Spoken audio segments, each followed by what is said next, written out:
네, 저희 부천 요새 신종 코로나 때문에 너무 괴롭습니다. 확진자가 발생하면서 참 지역 경제도 많이 어렵고 많이들 불안해 하시는데요. 저는 그렇기 때문에 누군가에게 책임을 돌리거나 벽을 치는 것이 아니라 서로 돕고 서로 배려하고 함께 이 재난적인 상황을 헤쳐나가는 그런 마음들일 때 하루빨리 이 신종 코로나를 극복할 수 있을 거라고 생각을 합니다. 저 역시 책임 있는 정치인으로 이 재난적인 상황을 극복할 수 있도록 저도 모든 힘을 다 보태려고 지금 하고 있고요. 네, 부천은 좁은 땅에 참 많은 사람들이 살고 있습니다. 그렇기 때문에 필연적으로 환경 문제라든지 주택 문제라든지 교통 문제가 너무 심각하죠. 근데 이제 이런 환경, 주택, 교통 문제는 사실은 중앙 정부 차원에서 대책을 좀 마련해야 되는 측면이 크다고 봅니다. 그런 측면에서 국회가 역할을 해야 된다라고 보고요.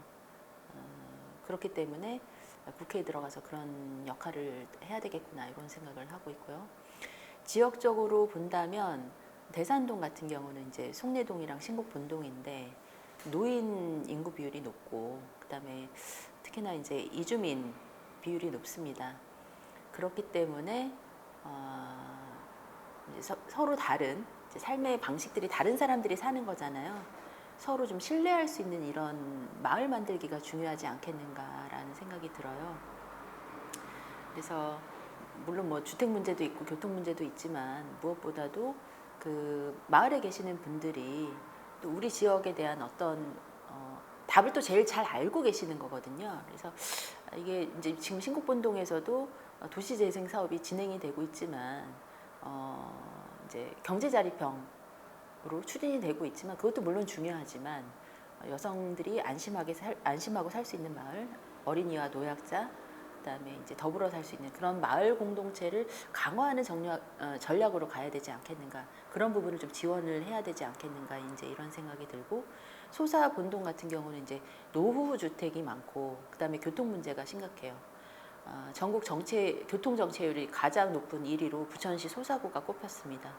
그만큼 삶의 질이 낮다는 얘기예요. 이런 부분 관련해서는 지방 정부뿐만이 아니라 이제 중앙 정부가 어떤 전환적인 대책을 마련할 수 있도록 해야 할 것 같고요.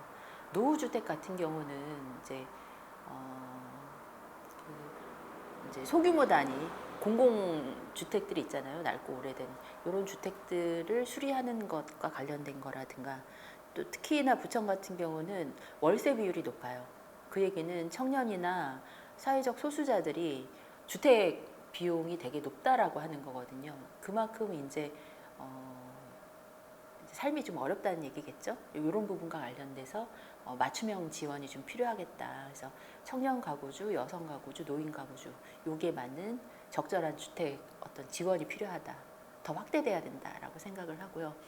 옥길 범박 같은 경우는 신도시다 보니까 도시 기반 시설이 많이 취약합니다.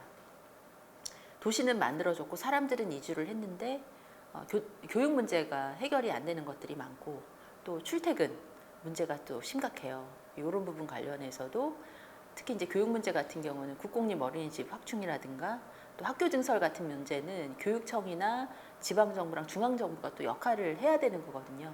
네, 그런 부분 관련해서 또 국회의원이 또 역할을 해야 된다라고 또 보고요. 그다음에 도로교통 같은 문제도 그것도 이제 답을 좀 찾아야 된다라고 봅니다.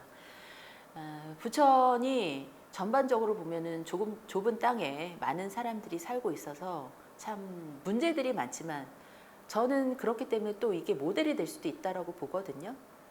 교통 문제나 환경 문제나 주택 문제 같은 경우에